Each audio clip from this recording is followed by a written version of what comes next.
welcome to another episode of The Adrienne Ross Show, where sports and culture connect. I just got finished watching Cheryl Miller's interview on All the Smoke podcast. I had my weekly members live. By the way, if you're a part of the membership of The Adrienne Ross Show, whether it's GOAT, Legend, MVP, or Rookie, and missing our weekly lives on Thursday nights, you got to jump in. We really would like for you to join us because it's something special. So remember, Thursdays we meet 6:30 Central, 7:30 Eastern. We have open mic and various topics. So make sure you're tuned in for that. So I got a late start watching Cheryl Miller on this podcast. And I just want to spend a little bit of time giving you my initial thoughts, reflections, whatever you want to call them, about this podcast. I'm going to make sure the link is in the description of this video because it's something that you'll want to see in its entirety. It is over an hour. It's worth it. Check it out. But I am going to show you a portion of the interview in which she talks about Caitlin Clark. She's asked about Caitlin very early in the interview, and she just tells it as she sees it. But before that, my whole overall thoughts, and I'll break down a little bit of that. The joy with which Cheryl Miller talks about basketball, the knowledge she has, so noteworthy. And when I mean joy, it reminds me of my sister and I when we were growing up. We're in Queens and the snow's on the ground, but we got a basketball in our hands. We're going to find a hoop. It's late at night. We're counting on the lights shining from the area, the street lights, move aside a little bit of snow or a whole lot of snow, whatever it is, and get out there and play basketball, freezing. And, back then they weren't pushing that you got to have basketball sneakers. So you got your little, whatever it was we were wearing at the time. I don't remember. Were we still wearing Pro-Keds then? Pro-Keds, right? Wasn't that what they were called? But anyway, we're out there and we're just balling and there was such a joy. And as I listened to Cheryl Miller talk about the game, her days in college, and of course, her time growing up with Reggie Miller, the former NBA player, you could just see the joy, the laughter. There's something about her that is, it's contagious. There's a contagious joy. There's a relaxed part of her. And I think a lot of that has to do with something she said in this interview. And that is that she is glad that she was born when she was born, even though things seem different now. There are more eyeballs now. There's more money to be made in college now. And of course, this is Cheryl Miller. So there was definitely money she could have made in a different time. But because she has no regrets, she's able to talk with ease. She's able to be real in a way that some people are not. She's not trying to relive a time she missed. So there's no jealousy on her part for the players coming up, the Caitlin Clarks, or the Caitlin Clark, I should say, coming up. She just is able to see it free of all the stuff that we sometimes see from people who are feeling like they missed out or have an axe to grind and all those things. She just can tell it as it is and do it in such a joyful way that makes you want to hear everything she has to say about the topic. And so that's a good segue to what she had to say when asked about Caitlin Clark. So we're going to show this little clip from Twitter right there on All the Smoke Productions Twitter page. And we'll talk about it. And then we'll talk about some more before we wrap up. I'm going to be honest because it needs to be said. I can relate to that young lady, and I felt for her. Mm-hmm. I know what it's like to be hated. Mm. I know what it's like to be a Black woman and hated because of my color. Yeah. I can't imagine this young lady, I don't want to use hate, but despised. Mm-hmm. And people just having, she brought some on herself a little bit because she's cocky for a good reason. Mm-hmm. And I love that about her. But to watch the dynamics and the media, they had their narrative. And I was pleased and proud to see the narrative wasn't the truth. Right. And Angel and her got along so well, and watching them practice.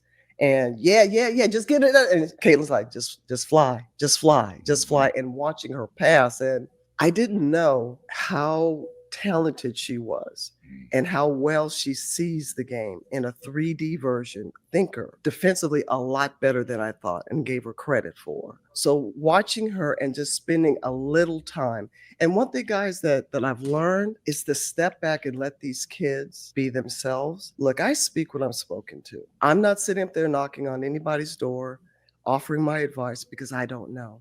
I don't know what it's like to be social media, Instagram this. I don't know what it's like to be bombarded and have to be the breadwinner in the family and be a brand and be worried about what I do or say and everything else, and 24/7 being pulled in so many different directions and not knowing. I mean, throw in the fact that if I'm insecure, if I've got my own mental issues going on, who do I talk to? I don't regret being born when I was. Right. I appreciate her willingness to be honest. She started out by saying, I'm going to be honest, and how she felt for Caitlin. And one of the reasons she was able to feel for Caitlin is because she knows what it is to be hated, and to be hated for racial reasons. And I hope this is something that a lot of people who engage in conversation around sports right now pay attention to.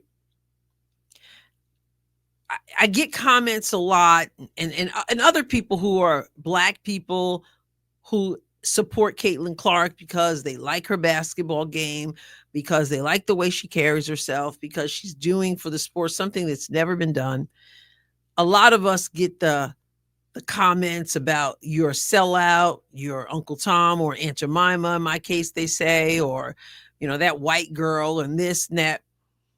And I think one of the reasons that I push back so much on that, other than the fact that it's utterly disgusting, is that you cannot in one breath talk about true racism and then your heart is filled with racism towards someone else. And you cannot say, hey, I want to be seen as a person. I want to be judged by the content of my character. And then the first thing out of your mouth is white this, white that, sell out this and sell out that. And because you're supposed to be Black and this is the way.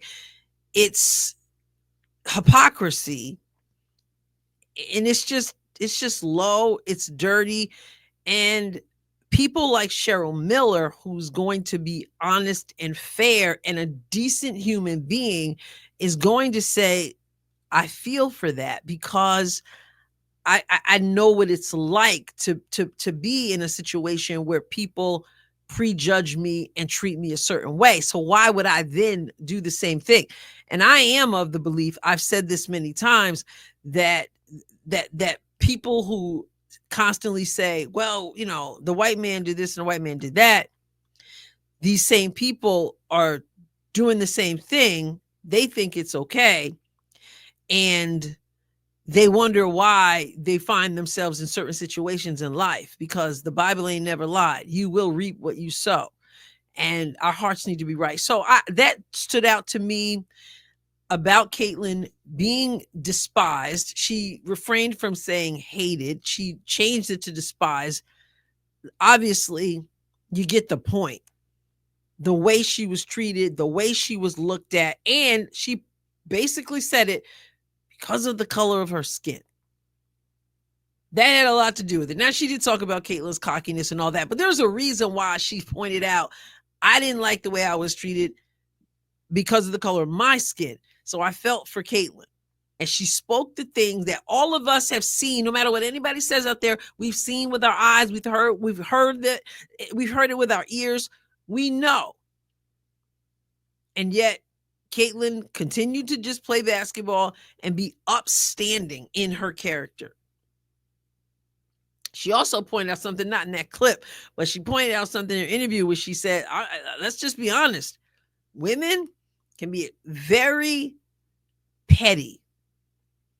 And nobody knows that better than other women, although the men were like, no, you're kidding, right? Because they see it too. And Cheryl Miller was letting it be known. This is what was going down. And she also said the narratives. The media have a narrative, people have a narrative. And she said she coached the All-Star game by having an opportunity to spend a little bit of time with Caitlin. She got to see that the narratives aren't true. They're not true. And I'm glad to see they're not true. And she talked about Caitlin and Angel playing together in the All-Star game. And I love that Caitlin was like, just fly, just fly, just fly. I got you. And she talked about her basketball IQ and even said she was a better defender than she thought, but she kept it real right there. I love that part. And you know what? My comments about her comments, I'm giving you a little bit about it, particularly where she said, I know what it is to be hated and how Caitlin was despised. We could really get off into that, and it would take a lot more time than I intend to spend on this video. But these are the kinds of conversations that you hear me say over and over again, whether it's on this channel, whether it's on my second channel, wherever it is, whether I'm writing about it, whether I'm on somebody else's show and I'm doing an interview. I say this a lot. If we're going to get anywhere culturally, which affects every area of our lives, because again, sports are a microcosm of society. If we're going to get anywhere, meaning forward and not backwards, people have to be willing to have the real conversations. And I feel like she did that. She put it out there. She's got nothing to lose. She's not vying for position. She's not trying to tickle people's ears. She just said what it was. And I tell you what, I respect that she could keep it real. And it wasn't like, oh, I got to be loyal to the people, because it is what it is.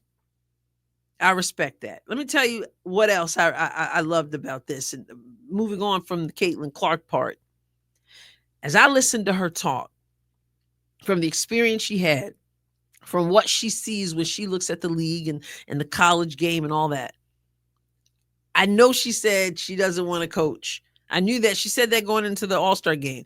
But then she said in this interview here that after the All-Star game, she started thinking, oh, maybe do I want to do this? She was getting that itch again, like, I kind of like to do this again. And then reality set in. Oh, I don't think so. You got to do drafts. You got to do trades. You got to do all this stuff. And you got to coach the game. You got to do all this stuff. Nah, that's okay. But I couldn't help but think how good she would be for these young ladies to hear her talk the way we got to hear her talk in just that hour plus. To hear her talk about her days playing, about how to value the game, about how to not be petty, about how to come together for the sake of the sport. How good it would be to hear her say, Dawn Staley is no spring chicken, but she could stand to hear her say, absolutely not should men and women be playing competitively together. I mean, if you're outside on the street, whatever, doing that, that's one thing. But when we start talking about professionally and college and stuff, absolutely not. And we're different. It's physical. You cannot get past the physical aspect. She didn't blink an eye. She wasn't worrying about what anybody else thought about it. She wasn't trying to be politically correct. She spoke the truth. But overall, I just find her spirit, some of the biblical references she gave, her love for the game, her willingness to be transparent, even when he named players. What do you think of that? Caitlin Clark, not Caitlin Clark, the other CC, Cynthia Cooper, and the McGee sister, McGee twins, and all just naming out folks, and her just talking about it. There's just something refreshing about listening to her speak and the wisdom she was sharing that she would love to share. Like she said, advice she would give Juju, like, be grounded, have something other than basketball, whatever that is. It's just, I just loved it. I think she would be good for these young ladies. And so she said she could see herself as a consultant in some way. But that part was hilarious because she was saying, listen, it would be like just straight to the point. Okay, why'd you draft her? Get rid of her, play her, you get on the bench. I'm gonna pray for you. She just went, that's what she just, this to be in a position to consult and just say, why'd you do that? You need to do this. Stop, you're fired. And I know she has some specifics in her mind. I could see her as the commissioner of the WNBA. Sound to me like she was saying she would like to be even higher than that, perhaps as a consultant. Maybe she would be able to say to Kathy Engelbert, you're fired. What were you thinking? I'm not saying she said that, but I was just sort of reading some stuff. Either way, it would be a good thing for this league to have Cheryl Miller as a part of it in some form or fashion. Those are my quick thoughts. Like I said, it's over an hour.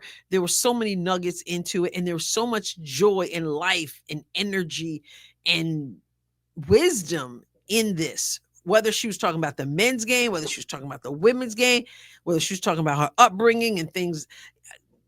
When the first time she realized she couldn't beat her little brother Reggie Miller anymore, all of it. USC versus UCLA, the whole thing. So good. I encourage you to go watch it, and I encourage you to take to heart what she was saying. And I'm speaking specifically to all of us, but I am speaking specifically to those who have pushed the narrative about Caitlin Clark, those in the league who have tried to ostracize her. Hopefully we're beyond that point. Hopefully everyone, like she said, everybody gets paid. Just such good stuff. And I'm just talking, like I said, I just finished watching it. What are your thoughts? You get in the comments. What stood out to you? I tell you what, I could sit in a room and really get into what she was talking about because there's so much to be said. But again, people have to be ready. And in a situation like this, hey, they gave her the opportunity. She brought it. It was good stuff. You check it out. Look at the video in the description of this channel. And hey, by the way, thank you. The subscribers are going up, which says you're enjoying this content, you're making that commitment, or you're finding the channel. So glad YouTube is allowing this to come across your feed. You are much appreciated. Hit the join button also so you can check out the memberships. And remember, if you're a member of this channel, there are perks. You need to make sure you turn your notifications on. And every member, I would love for you to be a part of our weekly lives we do. All right. I appreciate you. God bless you abundantly. I'll catch you next time, God willing.